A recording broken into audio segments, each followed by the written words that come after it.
नमस्कार दोस्तों। आज हम लोग हड़प्पा धार्मिक जीवन के बारे में पढ़ेंगे। उससे पहले हम लोग देखते हैं कि हड़प्पा संस्कृति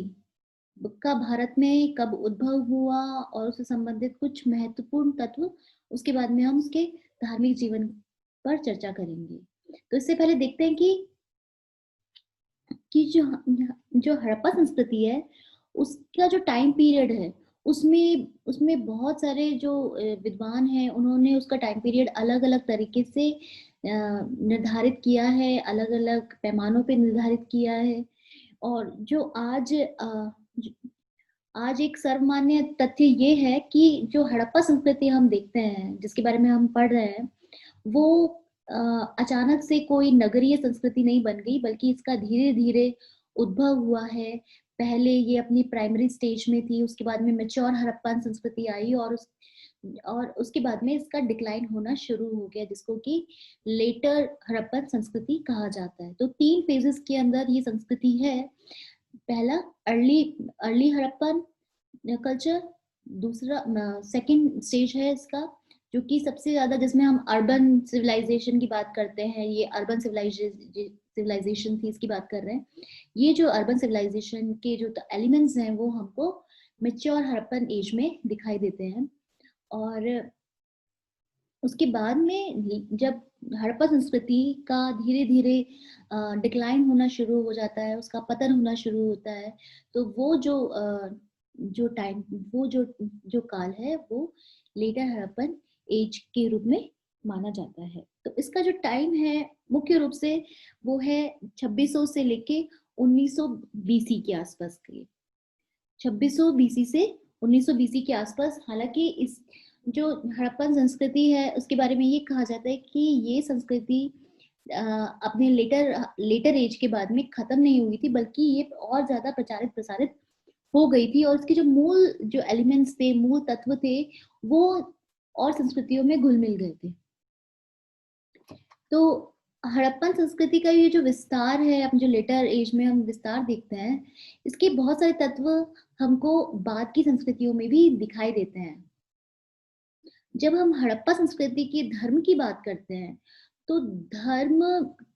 हम जब इसको पढ़ लेंगे, तो उसके बाद हम पाएँगे कि इसमें ऐसे बहुत सारे हमको एलिमेंट्स मिले हैं, ऐसे तत्व मिले हैं,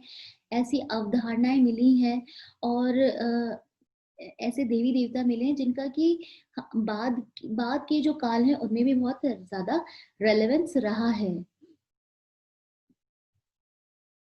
तो सबसे पहले जो हड़प्पा-कालीन जो धर्म है, उसके बारे में जॉन मार्शल, उन्होंने 1931 में डिटेल में इसके बारे में पहली बार इसके बारे में डिस्कस किया। और हालाँकि जॉन मार्शल की जो इंटरप्रिटेशन है हड़प्पन धर्म के बारे में, उसके बारे में बहुत सारे क्रिटिसिज़्म भी हैं, क्योंकि उन्होंने संस्कृति के जो बहुत सारे एलिमेंट्स हैं, उसको बाद में जो हिंदू धर्म का उद्भव हुआ, उसके साथ में उसको कोरिलेट किया है। इसके बावजूद भी वो जो हड़प्पन संस्कृति के जो फीचर्स हैं, जो उसकी विशेषताएँ हैं, उनको आइडेंटिफ़ाई करने में सफल हुए हैं। सबसे इम्पोर्टेंट जो हमको एलिमेंट मिलता है हड़प्पन संस्कृति में, वो मिलता है मातृशक्ति के रूप में, फीमेल गॉडेसेस के रूप में। और ऐसा माना जाता है, जो इतिहासकार ऐसा मानते हैं कि ये जो हमें फीमेल गॉडेसेस के जो फिगरेंस मिले हैं, यानी कि उनकी जो मूर्तियाँ हमको मिली हैं, उन सब उन सब का जो कारण है, वो कारण है स्त्री की प्रजनन शक्ति पर अ अ, हड़प्पन लोगों का विश्वास। और ये जो फर्टिलिटी के साथ में अ एक फीमेल फर्टिलिटी को उन्होंने एक इम्पोर्टेंट एस्पेक्ट बनाया पूजा का, जो कि धर्म का, क्योंकि अ,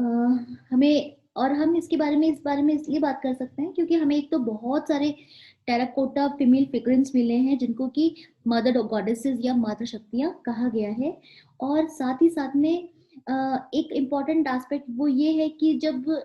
संस्कृति का विकास हो रहा था, उस समय एग्रीकल्चर सोसाइटी यानी कि जो खेती-हर संस्कृतियाँ थी, वहाँ पर फर्टिलिटी एक इम्पॉर्टेंट कॉन्सेप्ट हुआ करता था और वुमेन भी फर्टिलिटी को ही रिप्रेज़ेंट करती है, ऐसा उस अ, जो हड़प्पन संस्कृति की जो हमें जो फाइंड आउट्स हुए हैं, जो आर्कियोलॉजिकल एविडेंसेस हमको मिले हैं मातृ शक्तियों के रूप में, मूर्तियों के रूप में, उनसे हमें ऐसा पता चलता है कि वो भी इसमें विश्वास करते थे। अ, हमें ऐसे बहुत सारे साक्ष्य मिले हैं जिसमें कि महिलाएँ हैं, जो स्त्री है वो ऑर्नामेंट्स पहने हुए हैं उन्होंने और उनके गर्भ से एक पुष्प निकल रहा है या फिर अ, हमें कुछ इस तरीके की भी एविडेंसेस मिले हैं जहाँ पे महिलाएँ कुछ डोमेस्टिक रिचुअल्स कर रही हैं, घरेलू जो कर्मकांड है उनको कर रही हैं। ये हमको इस तरीके के बहुत सारे साक्ष्य हमको मिलते हैं। कई एक फिगरिन हमको ऐसा मिला है जिसमें कि एक महिला है जो कि मेबी एक प्रेग्नेंट लेडी को रिप्रेज़ेंट कर रही है और उसने काफ़ी सारे ज्वेलरी पहना हुआ है ज्वेलरी पहनी हुई है और उसके हाथ में एक बेबी है। तो ये सब जो चीज़ें ये सब जो तत्व हैं हमको अ, फीमेल फीमेल फर्टिलिटी के बारे में बताती है कि संभवतः जो हड़प्पन संस्कृति के जो लोग थे वो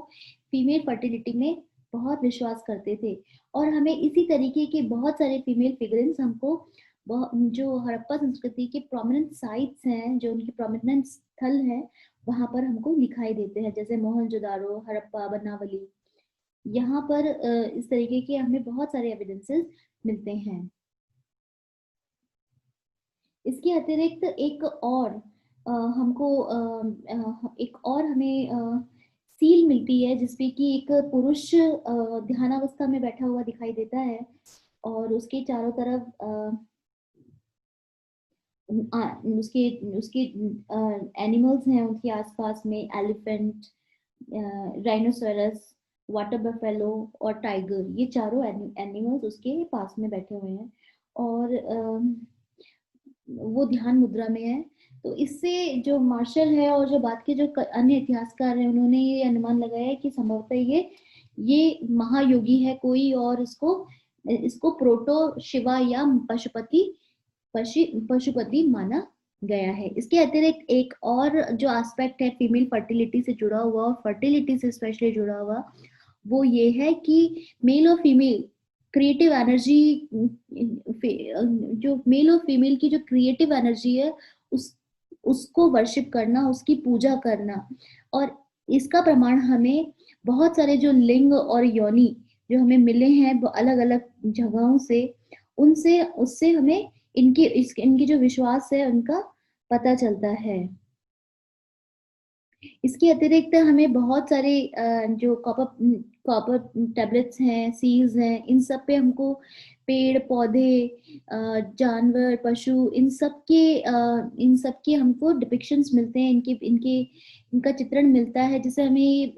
जिससे ये अनुमान लगाया जाता है कि संभवतः इनका भी कोई धार्मिक महत्व रहा होगा।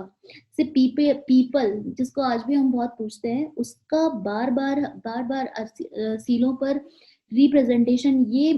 सिद्ध करता है कि संभवतः पीपल को हड़प्पा वासी भी बहुत ही ज़्यादा महत्व देते थे। इसी तरीके से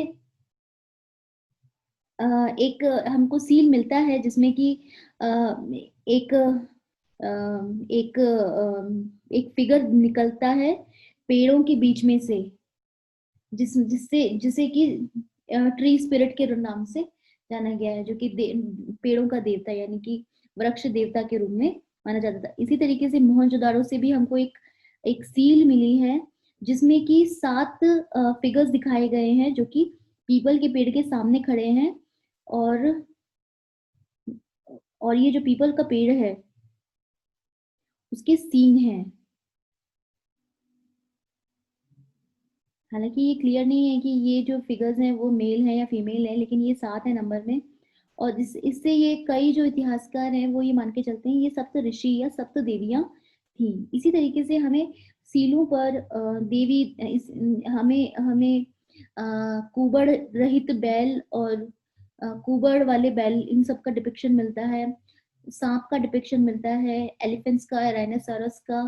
एंटेलप्स यानी कि हिरण का, घड़ियाल, टाइगर, इन सब का डिपिक्शन, चित्रण हमको दिखाई देता है, जिनका संभवतः कोई ना कोई धार्मिक महत्व रहा होगा। इसी तरीके से जो बैल है उसका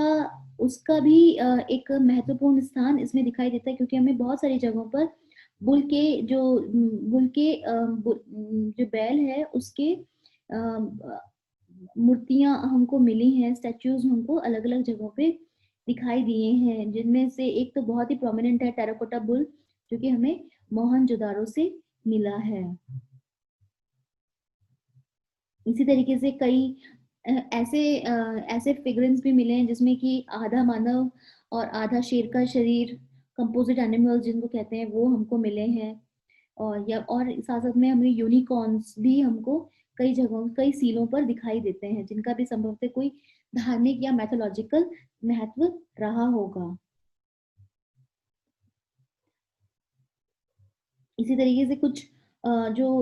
हमें से मोटिव मिले हैं, जिनको कि कई इतिहासकारों ने ये माना है कि ये स्वास्तिक है, और इनका उपयोग संभवतः एक सुरक्षा कवच बनाने के रूप में किया जाता होगा। हमें बहुत सारी जगह, हमें हड़प्पा, मोहनजोदारो, यहाँ से हमको टेराकोटा मास्क और पपेट्स भी मिले हैं, जिनका संभवतः कोई धार्मिक महत्व रहा होगा। इसके अलावा मोहनजोदारो से बहुत बड़ा महान स्नानागार यानी ग्रेट बाथ हमको मिला है, जो कि धार्मिक स्नान धार्मिक स्नान की ओर इंगित करता है। इसके अतिरिक्त हमें कालीबंगा से भी कुछ हमें ऐसे एविडेंसेस मिले हैं, जिससे के आधार पे हम ये कह सकते हैं कि वहां पे बलि प्रथा, पशु बलि प्रथा और मानव बलि प्रथा की संभावनाएं भी है वहां पर। और इसके अतिरिक्त हमको सबसे इम्पोर्टेंट जो एक हमको धार्मिक जीवन का जो एक महत्वपूर्ण पक्ष हमको हड़प्पा से दिखाई देता है, हड़प्पा संस्कृति में दिखाई देता है, वो है कालीबंगा में बहुत सारे हमको अग्नि वेदिकाएं मिली हैं,